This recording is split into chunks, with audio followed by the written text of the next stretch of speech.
Welcome back to another makeup lesson. Today we're going to create a classic party look. This is for so many different occasions and it's really easy to create as well.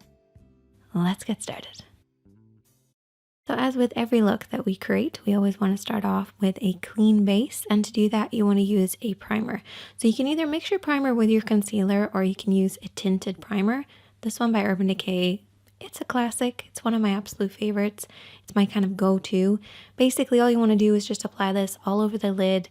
It will create a blank canvas for us to work on, disguise any discoloration, while also helping our eyeshadows last longer because it gives them something to hold on to, which is a really important part.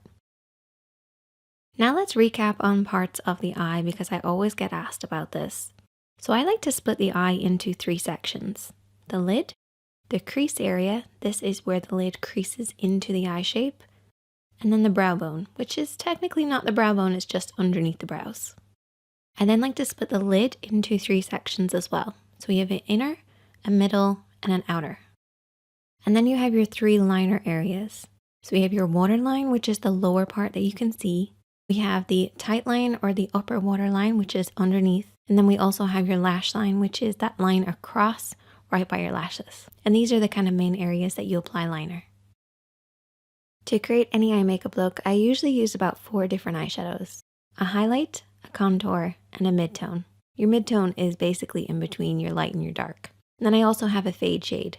Don't get scared, it's okay, we're only going to apply a very small amount of it, but it does make a big difference, and I'll explain why in a bit. Now for brushes, you really only need like 2 or 3. A blending brush and a pencil brush. Now I would recommend having actually 2 blending brushes, but that's optional. One for applying, one for blending, just so you don't muddy up your look. And then also a flat brush. This is for cutting the crease. You don't plan on cutting your crease, you can always use your fingertips for what we're going to do later. So there's all your tools. Now let's start applying. So we're going to start off with our mid-tone and we're going to use our blending brush. You always want to make sure you're using your blending brush for your mid-tone to create that really soft effect. Now a lot of people refer to this as a transition shade. Totally fine. I call it mid-tone because it's a middle tone, but it's totally up to you. You're going to blend this over and back and slowly build this up because your lid's going to be a little tacky. If you go in with too much eyeshadow to begin with, it's just going to grab hold of certain areas and not blend. You also want to hold your brush in the center of the handle and keep it at about eye level, so a little higher than normal, and sweep this over and back in the crease. Don't worry if it looks kind of muddy on the lid, that's totally fine. Just make sure that blend upwards towards the brow bone is nice and smooth. Your contour is next, and this should be at least 1 shade darker than your skin tone. You're going to apply this with the smaller of the brushes that we've been using, and I want you to tap this.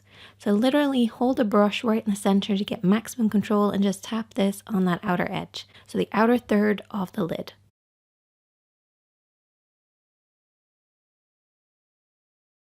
Then take your clean blending brush, holding it right down the end of the brush, sweep this over and back just to soften out any harsh lines. So this is just going to basically deepen the crease and just apply a little bit more of a depth look, so when we cut the crease it's going to look even sharper. Okay, now we're going to cut the crease. So you're going to take your concealer brush with a little bit of concealer on it. So just follow the natural shape or create the illusion of a shape of a lid. And you can rest your pinky on your cheek for support. And what I do is I barely touch the skin as I go around the edges and then pull it downwards across the lid.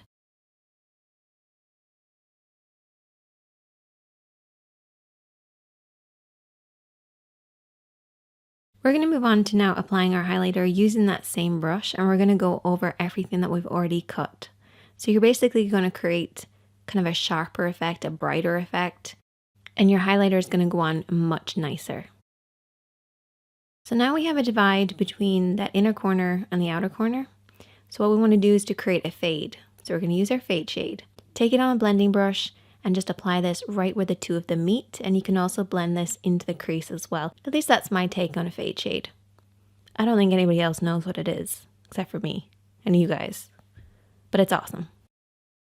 We can also apply the glitter just to add a little bit of fun. We're going to apply it over everything that we've already applied, starting in the middle of the lid and then blending outwards and inwards. Next, I'm going to go in with liner. Don't panic. All we're going to do is just run along the lash line. Nothing fancy, nothing crazy, no wing. I'm also going to apply lots and lots of mascara. Your contour is next, and push this right underneath those lashes. I've already applied lower lash mascara already. So we're basically just creating the illusion of a deeper effect. And there you go.